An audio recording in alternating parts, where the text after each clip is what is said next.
Welcome to the Women in Industry podcast. My name is Kirsty Davies-Chinnock, and today I'm joined by Samantha Johnson from Avalon Home. Avalon Home started in 2023 with a purpose to celebrate the joy of hosting by bringing the best of British design and manufacturing into your home. Founded by Samantha, who's a former commercial head at Hobbycraft, and her husband Oliver, who's a naval officer, they named the company after Avalon, the mythical British island where Excalibur was made and King Arthur went to rest and heal. And I absolutely love those stories. The name encapsulated what they wanted the company to be about, making a home your sanctuary, but more importantly, celebrating British design and protecting British manufacturing and the communities and heritage connected to it. So thank you for joining me, Samantha. Thank you for having me. You are very, very vocal about supporting British business and British manufacturing. Was there a defining moment for you that made you realise you wanted to go into manufacturing? Yes, there was. And I'm not sure how grateful everybody would be for me telling this story. But there was a point in my career when we were debating taking glitter out of a product line and replacing it with sequins, because glitter was a microplastic and sequins weren't a microplastic, and therefore they were more sustainable. And I think that for me was the great leap into self-employment and away from corporate life, because I just couldn't square the things that I was being asked to do every day with the world that I wanted to build for my kids.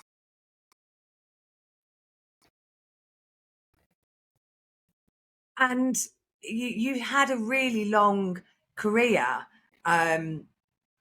working in bringing products to people's homes.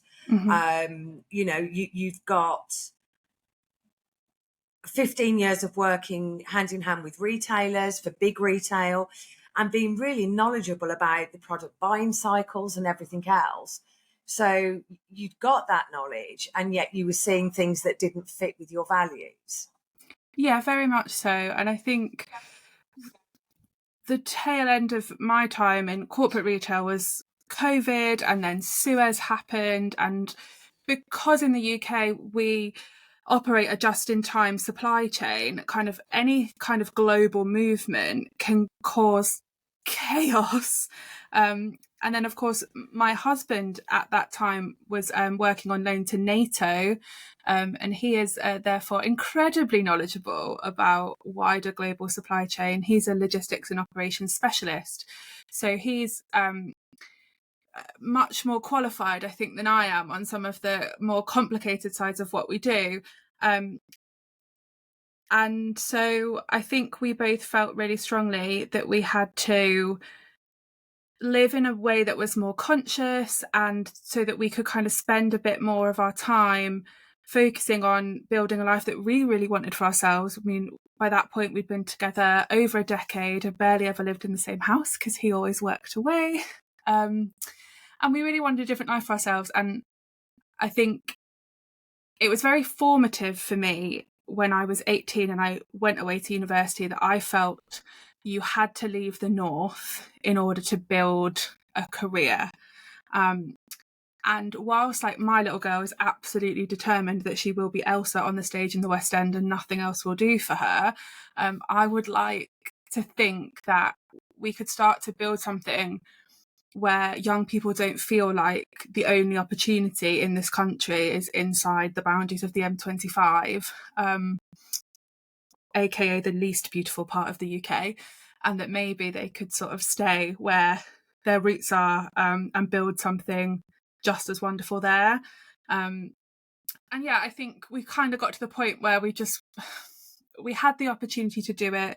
We're very lucky that we come from a family of deeply entrepreneurial people who wanted to do it with us. And yeah, I think we're a big believer of, if you want to do something, or if you would like to see change in the world, just do it yourself. And it doesn't have to necessarily be a big change to start with, but if everyone's taking those small steps and making those small changes together, we can work to get to a better point, can't we, in the future? Absolutely. And you're based in the gorgeous city of Chester. Yeah. And while I was looking at your website, one of the things that you're obviously very passionate about is that you do all your unique patterns. They're all crafted in-house. And then everything is made locally, as local as you can. Yeah. You work with independent businesses and within your community. Yeah. Has it been difficult to find people to work with, or are there lots of sort of like unsung heroes? No, there's not. There you go. There's not. I really wish there was. No, there isn't.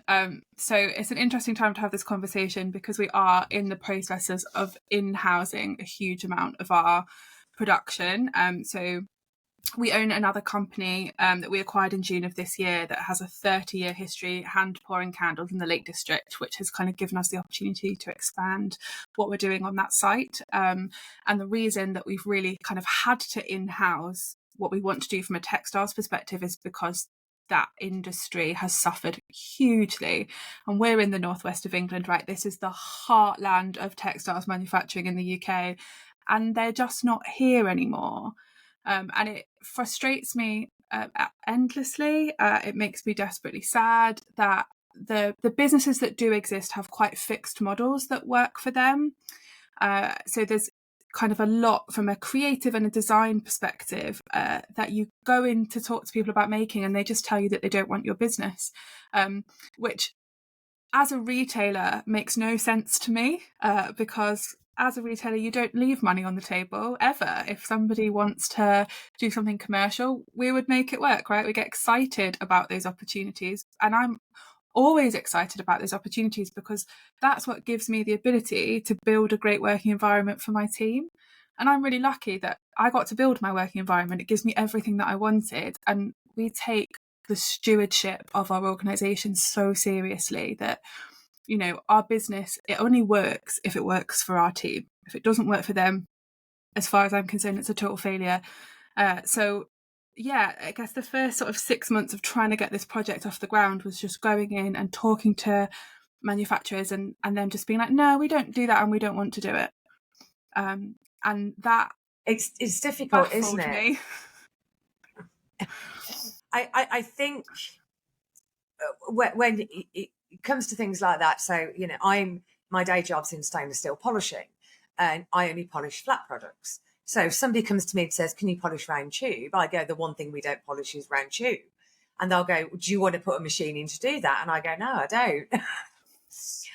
But, you know, that's £250,000 investment. If I'm constantly investing, I'm going to invest things I know that aren't a gamble, in a market that's not overly saturated, that's, you know, a low revenue.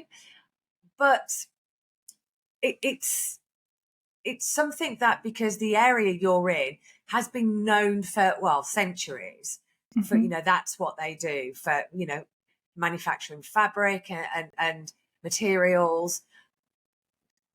Obviously, the industry's a bit like the potteries in the East Midlands. The companies have got smaller and smaller and smaller, and there are less of them over the years. Absolutely. And that's because we can buy things that are imported from other countries where perhaps they're produced a lot cheaper. And I saw a post on LinkedIn where you were talking about the fact that you're proud not to be cheap. That you can trace everything back to being manufactured locally, you know, and it's not done in a sweatshop on the other side of the world. Yeah. Do you think that your consumers are really looking for this integrity? I think the most important thing is that it's a great product. And I think our view is always that we should have amazing print design, we should have brilliant textures, we should have phenomenal fabric quality. And that's been the real challenge, I guess, is that we've never been prepared to simplify our aesthetic or our ambitions to make something in the UK. So no, I don't think that the fact that it's made here is the primary purchase driver. And I also, though, don't think that consumers should have to compromise on the aesthetic that they're handing their hard-earned money over for, in order to have something that's made ethically. I think that we've really got the onus of this conversation a little bit wrong. In my experience, we put a lot of emphasis on the end consumer being the person that's responsible for ethical production systems. And I would just reject that out of hand.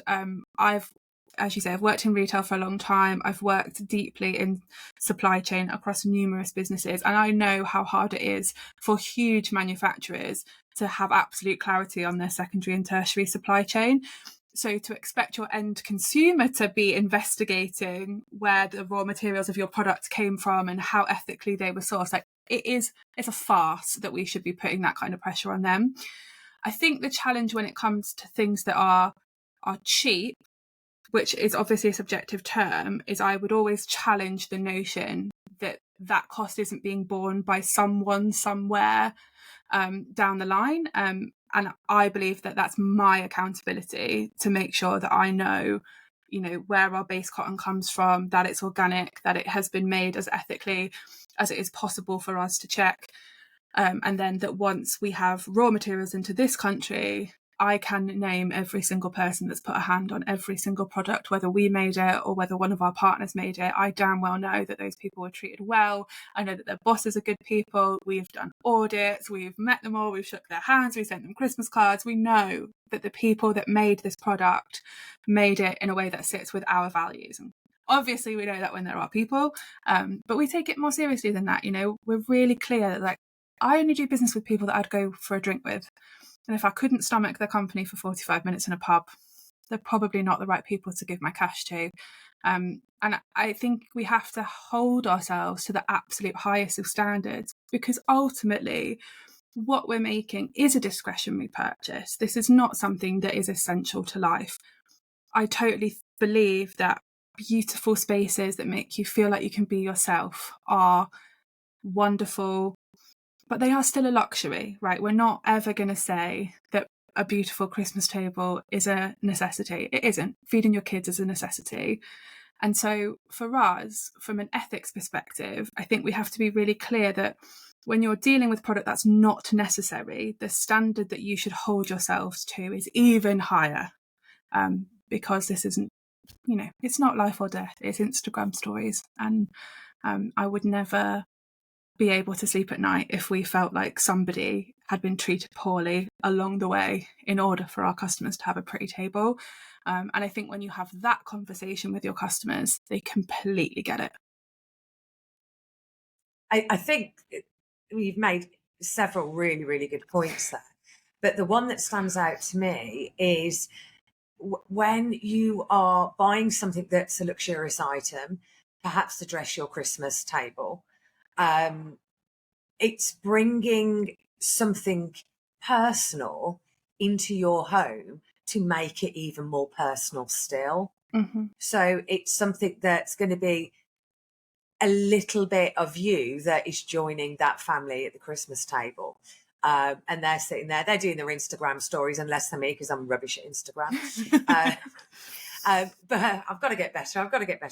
But it's one of those things where you're creating that little moment of joy on, stick with Christmas Day.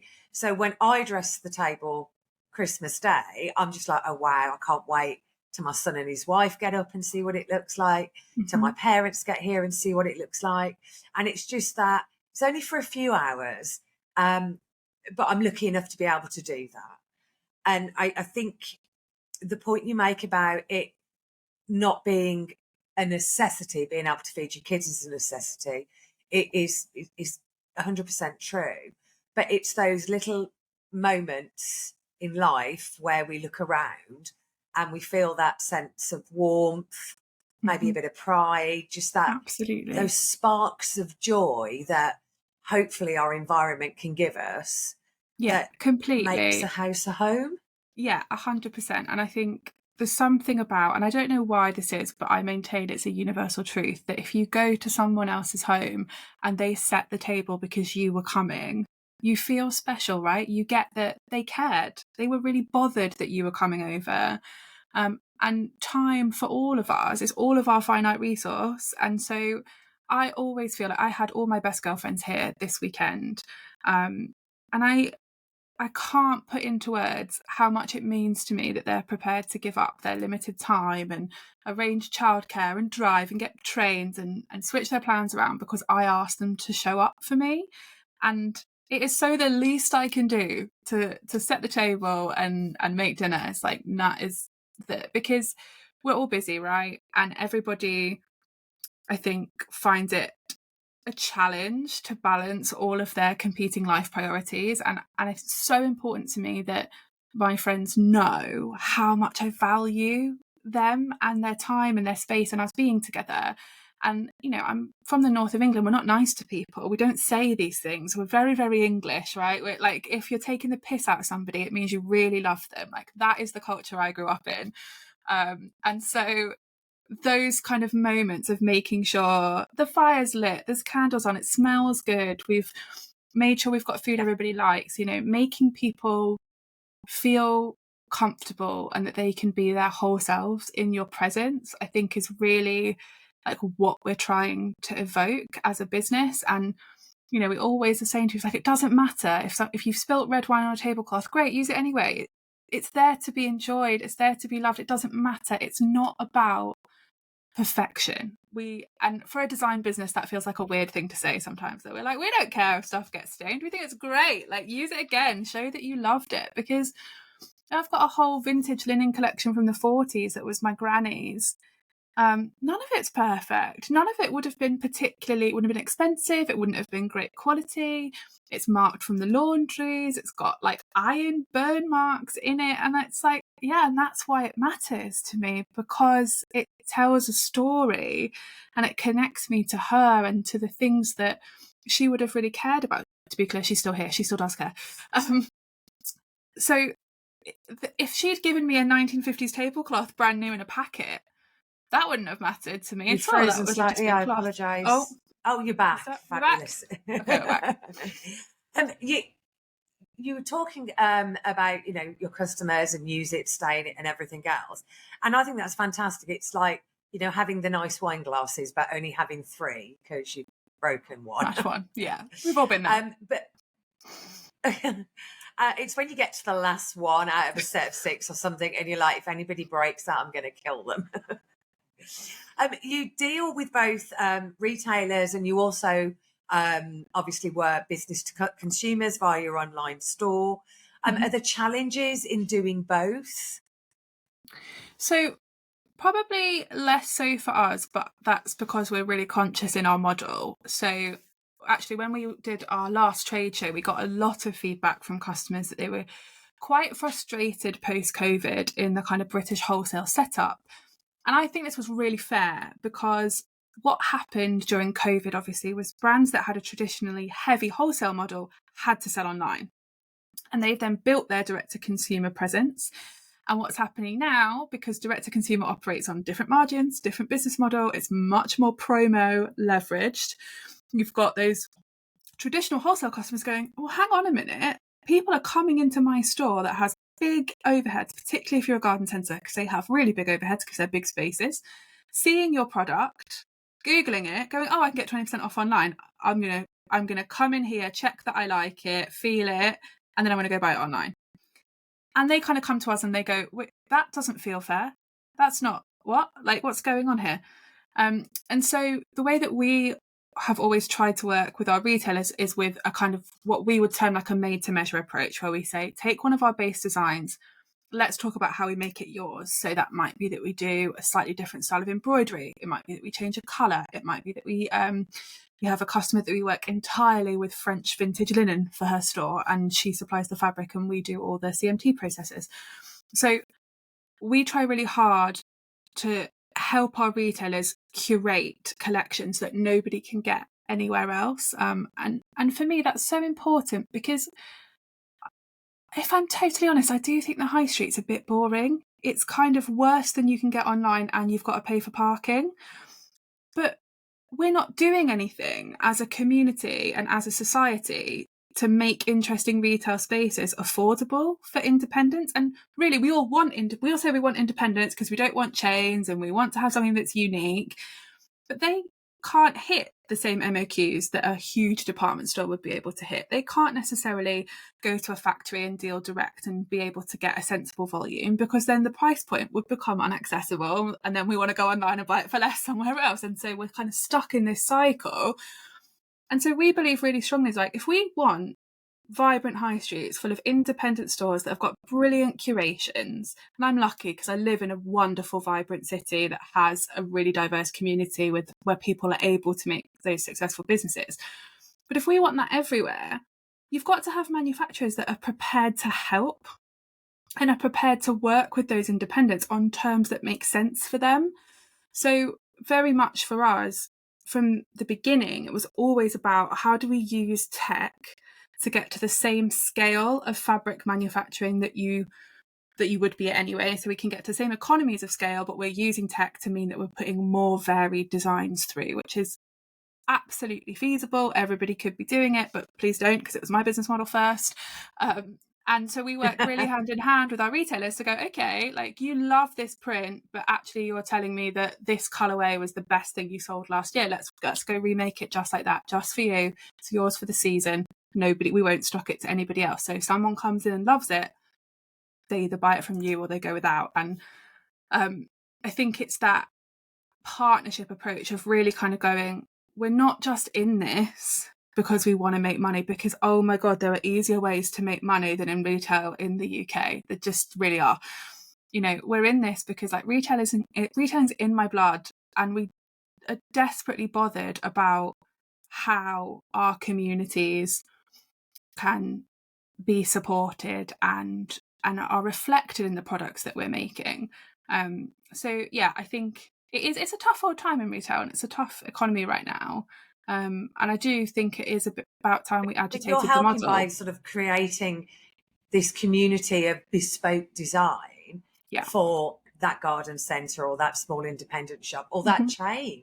And by doing that, it's incredibly clever of you, because not only are you generating multiple revenue streams, you're generating multiple loyalty streams as well, which is what we're all here to do. When we're in business, we buy, we sell something or somebody buys it from us, whether it's a product or a service, and then next time they need it, we want them to come back, and then we want them to, decide they need the whole set, or to go into their local supermarket and pick up the Ideal Home Christmas edition, which has just come out, and see Avalon Home on the front cover. Which is rather exciting. You could have been an unsuspected person in Sainsbury's that day, wondering why that crazy woman was crying at the magazine rack, which was what was actually happening. If you don't know about consumer PR, generally, as a brand, you do know what's coming before it comes, and you'll usually have been sent and what the spread looks like before the magazine hits stands. So you're not generally shocked. That process had fallen apart for us that week. There'd been like a software outage and it hadn't happened. And so I knew that we were in the magazine, but I didn't know what it looked like. And I didn't know exactly what date it was going to hit stands either. And I was actually going to look for something else that I knew we'd had a small feature in. And literally it was just like there. And I was like looking at it, and the picture that was on the cover I took on a shoot. So I knew, obviously recognised the imagery instantly because it was mine. And yeah, then I filmed myself on Instagram crying, and it was all very embarrassing and not very professional. But, the reality is, like, that's the stuff that your customers actually really, that's the stuff we get the best response to. But you're a young business, being on the cover of such an iconic Christmas edition for a business that's 12 months old. Yeah. Is I mean, how are you going to top that next year? I'm really not thinking about it, because if I'm honest, that was about 3 hours later where my mind went. And yeah, I don't think we're going to top this year's Christmas press next year well, maybe we will. I mean, I'm hopeful, but I'm going to need another absolutely slam dunk of a design, which we're working on. We've got some ideas in the pipeline for next year. I do love your Christmas range. Thank you. I went on your website last week looking at the table runners, and I was just like, oh, I need to go home and measure the table. Yeah, I do that. I buy runners and then they don't fit, and I'm like, damn it. So yeah, I actually need to measure the table. Ours are quite a lot longer than what you get on the high street for that exact reason, because nobody needs a runner that's like leaves you with a foot either side. It's just not. It's not the vibe. No, it's not really, is it? No, so definitely not. You set up Avalon Home.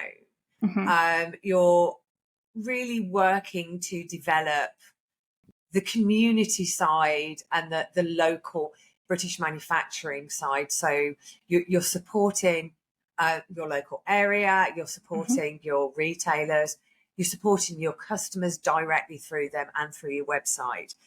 You've purchased Pintail candles. Yeah. So you're looking after their 30-year history and hopefully going to grow them some more. What's the next challenge for you? Oh, I mean, I think so. This year has been a very operational year, which is ironic, I think, for a company that has me at the helm, because anyone that's worked with me would just fall about laughing and go, well, she's not very operational. That sounds like a complete disaster. So I'm quite excited, I think, to sort of exit the operational foundations year, as we've termed 2023. I think the rest of the team, because I am at least sensible enough to have hired some brilliant operational people who have worked incredibly hard to make sure that my sort of chaotic personality doesn't send us careering off a cliff. But yeah, I think I'm really excited for next year, because I'm like, great, now we've done it and we've got these foundations and we've got equipment and people and teams and processes. Now we can just get out there and like sell and talk to people. And I spend a lot of my time on the road visiting customers, because the only people that retailers get visited by are sales agents. And I mean, that's a whole other podcast topic, but it's my favourite thing to go and see them in their spaces and talk to them about what's working. It's because, especially when you're a business that has a high degree of bespoke components, you really have to know the environment that you're trying to put something into to make sure it works. If it doesn't work, people don't shop with you again, and that's not really the idea. So I spend a lot of time doing that. And I think for us, the most important thing is where we can bring skills kind of back into our community and where we can kind of be like onshoring again. Because it means, you know, we had a customer call us last week, big customer, who was like, we got our November forecast wrong. And we're like, okay, like how wrong? Like 50,000 units wrong. Like, can you help? And it's kind of going, yeah, it'll be all right. We'll split the order. Give us a week. We'll figure it out. Don't panic. And that's the people that you want to be. Like, I know what it's like to be sat in retail meetings with someone going, why have sales stepped back by 10%? You know that thing that we ordered 18 months ago that we should order 50,000 of, but then we were worried about it, so we ordered 10,000. Yeah, well, we sold them all, and now we've got a gap. That what we did have this really fast moving product. Now we don't have it. We won't get it again this season, and now we're scrambling trying to figure out how we're going to get back up to that sales number. It's really lovely to be the person that goes, we'll fix that for you, and you can have it in 2 weeks. That's a really special thing, because like retail's hard. It's really hard. And when you're working on an 18-month Far East lead time, if we think about how much our world has been changing every 18 months for the past decade, it's not easy to know exactly what's going to work. And I think for us to be in a situation where we don't have to be over leveraged on finished goods, leveraged on raw materials, but never on finished goods, and then be super agile about what do we need and what are people loving. Because I didn't know what Ideal Home were going to put on the cover. I didn't know what Good Housekeeping were going to run. We never know this stuff really until 3 or 4 weeks out, which if you're on a long lead time process, there's not much you can do at that point. And we really can. And I think I just want to tell that story to remind people that actually you can be more fallible and take more risks in a retail space if you're working in your community. Because they will be there to pick you up, because we really want to do that, but also just because the commercials around that situation are designed to allow you to work kind of much more tightly. And because I get asked a lot about Made in the UK, and there's always this sort of faint undertone of like pity that comes with it, that we feel like we should do it rather than we wholeheartedly like want to do it. Like, to me, it's like Made in the UK is not, it's not a marketing line. It is commercially sound, incredibly sensible, profit maximizing strategy. This isn't about altruism at all. Like, that's not our take on what it is to have products that are made here. And we work really hard on competitive price points and brilliant turnaround times and amazing design.